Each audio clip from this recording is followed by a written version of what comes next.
Hi there and welcome back to another episode of Prestige Liquids. My name is Andrew and as always it is fantastic to have you here with me again on another whiskey review video. If you're a returning subscriber, thank you for joining me along my journey so far, and if you're new to the channel then please make sure you hit the bell notification and the subscription button right now so that you can stay up to date with all future content. Well now, on to the show. Okay, let's get started. We're going to be doing another whiskey review video today, and in today's video I'm going to be reviewing this, the Nikka Black Deep Blend.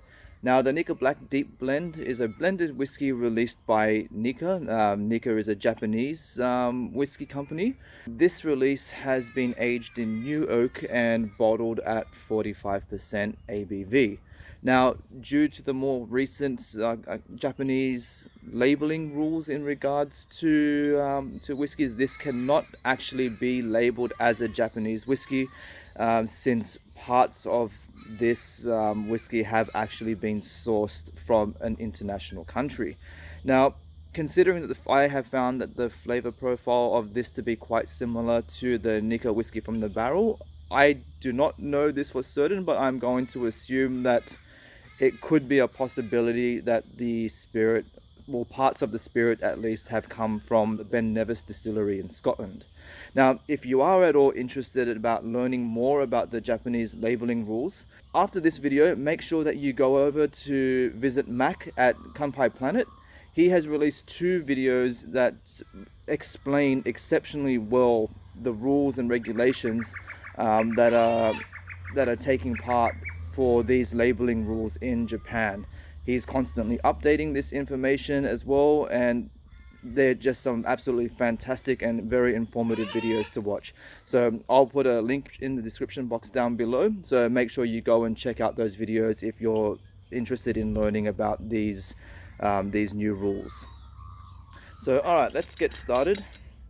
I shall pour some into the glass now and let's do this review.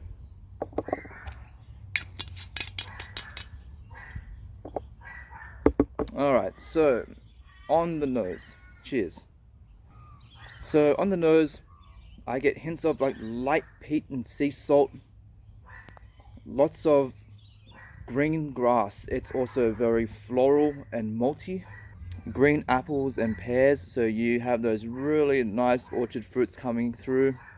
Subtle oak, vanilla, and there's also like a bit of a light citrus that comes through. One interesting factor that I'm getting is that it also has like a little bit of a metallic edge, kind of like when you smell like rusty iron. I've never really have gotten that on a whiskey before, but yeah, that's what I'm getting. It's kind of like a bit of rust. Alright, let's move along to the palate and let's see what we get. So cheers.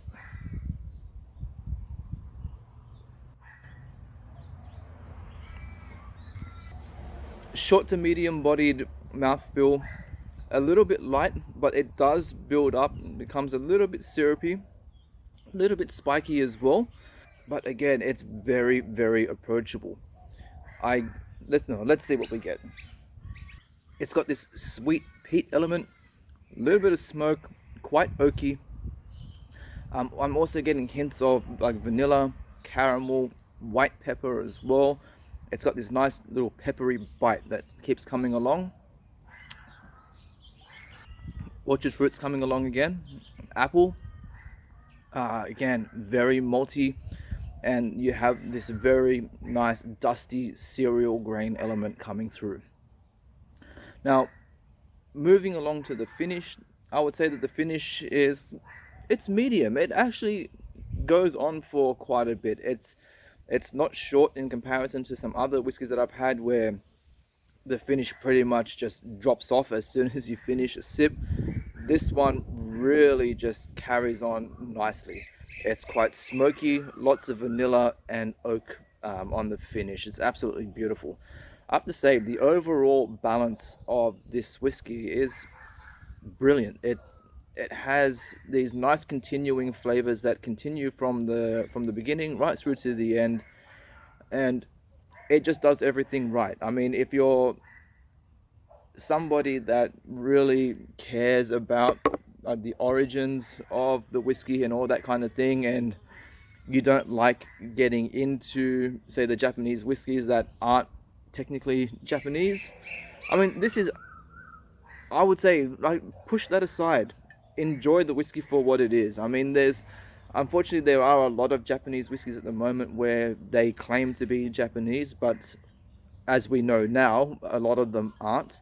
But that still doesn't stop them from being good, enjoyable whiskies.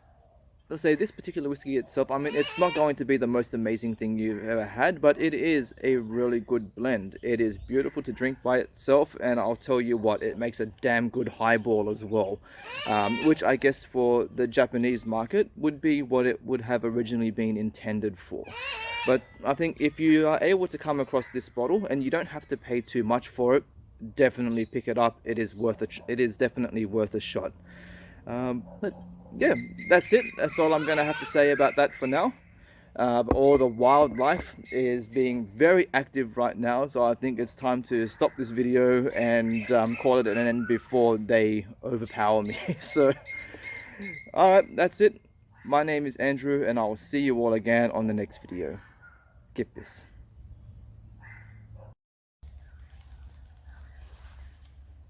Oh, you're still here. Well, why not consider continuing on with some more content and subscribing? I'll see you next time. Bye bye.